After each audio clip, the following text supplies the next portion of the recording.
Hi friends, welcome to our channel. இன்றைக்கி நம்ம இந்த வீடியோவில் சூப்பராக சக்கரை பொங்கல் ஓப்பன் பாத்திரத்தில் எப்படி செய்யலாம் அப்படிங்கிறத பார்க்கலாம். ஃபஸ்ட்டு அளவுலாம் என்னென்னு பார்த்துடலாம். 1 கப் அளவுக்கு நம்ம பச்சரிசி எடுத்துக்கிட்டோம் அப்படின்னா அதே கப்பில் அரை கப் அளவுக்கு பாசி பருப்பு எடுத்துக்கிடலாம். இந்த 1 கப் பச்சரிசிக்கு 1 கப் அளவுக்கு பால் நமக்கு தேவைப்படும். 2 கப் அளவுக்கு வெல்லம் நமக்கு தேவைப்படும். அப்புறம் தாளிக்கிறதுக்கு நெய், கிஸ்மிஸ், முந்திரி, அப்புறம் 2 ஏலக்காய். ஃபஸ்ட்டு நம்ம அரிசியும் பருப்பும் நல்லா நம்ம கழுவி ஒரு தண்ணி நம்ம தூர ஊற்றிடணும். அடுத்த தண்ணி நமக்கு தேவைப்படும்.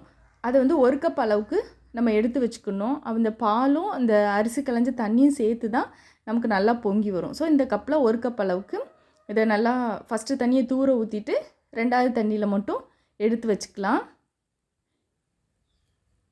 எல்லாமே ரெடியாக இருக்குது. இப்போ பொங்கல் செய்கிறதுக்கு நம்ம ஸ்டார்ட் பண்ணலாம்.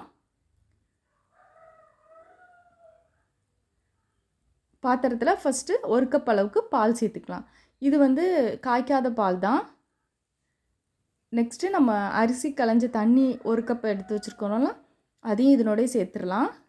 அப்புறம் இப்போ நம்ம ஓப்பன் பாத்திரத்தில் செய்கிறதுனால தண்ணி கொஞ்சம் நிறையா இருந்தால் தான் வேகிறதுக்கு கரெக்டாக இருக்கும். இது போக இன்னும் ஒரு 5 கப் அளவுக்கு தண்ணி சேர்த்துக்கலாம். தண்ணி அதிகமாக இருந்தால் நமக்கு எந்த பிரச்சனையுமே நமக்கு இல்லை. ஸோ பால், அரிசி களைஞ்ச தண்ணியை தவிர்த்து 5 கப் அளவுக்கு தண்ணி எடுத்துருக்கிறேன். இப்போ ஹை ஃப்ளேமில் வச்சு நம்ம கொதிக்க விடலாம். நல்லா பொங்கினதுக்கப்புறம் நம்ம லோ ஃப்ளேமுக்கு மாற்றிக்கிடலாம். நல்லா கொதிக்கட்டும்.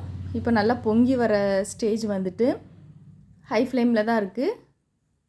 தன்னாலே சூப்பராக நமக்கு பொங்கி வந்துடும்.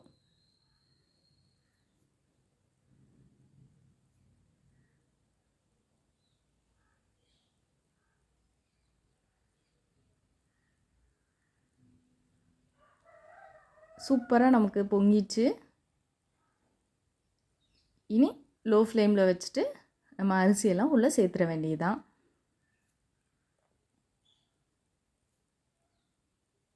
ஸோ அரிசியும் பருப்பும் உள்ளே சேர்த்துட்டு அப்பப்போ லைட்டாக நம்ம மிக்ஸ் பண்ணி விடணும்.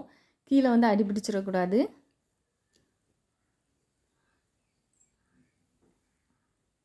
இனி இது வேகட்டும். இப்போ நல்லா கொதித்து பாதி அளவு வெந்துட்டு தண்ணிலாம் வற்றினதும் சூப்பராக நமக்கு ரெடி ஆயிரும். இப்போ அரிசியும் பருப்பும் நமக்கு நல்லா வெந்துச்சு. ஸோ இது வெந்ததுக்கு அப்புறம் தான் நம்ம வெல்லம் சேர்க்கணும். நீங்கள் வீட்டில் வச்சுருக்கிற வெல்லம் தூசி குப்பெல்லாம் இருக்காதுன்னா டேரெக்டாக அப்படி இதிலே சேர்த்துடலாம். இல்லைனா லைட்டாக நம்ம தண்ணியில் கரைச்சிட்டு அதுக்கடுத்து தான் நம்ம வடிகட்டி சேர்க்கணும். ஸோ நான் சூடு பண்ணி அதை எல்லாத்தையும் கரைச்சதுக்கப்புறம் வடிகட்டி உள்ளே ஊற்றிக்கிற போகிறேன். 2 கப் அளவுக்கு வெல்லம் எடுத்துருக்கிறேன். ஸோ உள்ளே சேர்த்துட்டு இது ஒரு 5 மினிட்ஸ் நல்லா அரிசியோடு சேர்ந்து வேகும்போது நமக்கு நல்ல கலரும் கொடுக்கும். நல்ல தித்திப்பு டேஸ்ட்டோடு நமக்கு சூப்பராக இருக்கும். இது அப்படி வேகட்டும். இது கூட ஏலக்காய் பவுடர் இருந்துச்சுன்னா நீங்கள் ஒரு 1/4 ஸ்பூன் சேர்த்துக்கோங்க. இல்லைன்னா நான் 2 ஏலக்காய் தட்டி இதனுடைய சேர்த்துருக்கிறேன். அவ்வளோதான். இன்னும் ஒரு 4 மினிட்ஸில் நமக்கு சூப்பராகவே ரெடி ஆயிரும். இப்போ நல்லா வெந்து ரெடி ஆகிட்டு இறக்குறதுக்கு முன்னாடி 1 ஸ்பூன் நெய் நான் சேர்த்துருக்கிறேன். இனி நம்ம தாளித்து முந்திரி, திராட்சை எல்லாம் சேர்த்துக்கலாம். அதுக்கு முன்னாடி குட்டி குட்டியாக தேங்காவை கட் பண்ணி இந்த நெய்யிலே நம்ம வதக்கி சேர்க்கும்போது டேஸ்ட் ரொம்பவே நல்லாயிருக்கும். ஸோ முந்திரி பருப்பும் கிஸ்மிஸும் சேர்த்துட்டேன். அவ்வளோதான். இனி பொங்கலில் ஊற்றி சர்வ் பண்ண வேண்டியதான். நல்லா சூப்பரான டேஸ்ட்டில் இருக்கும்.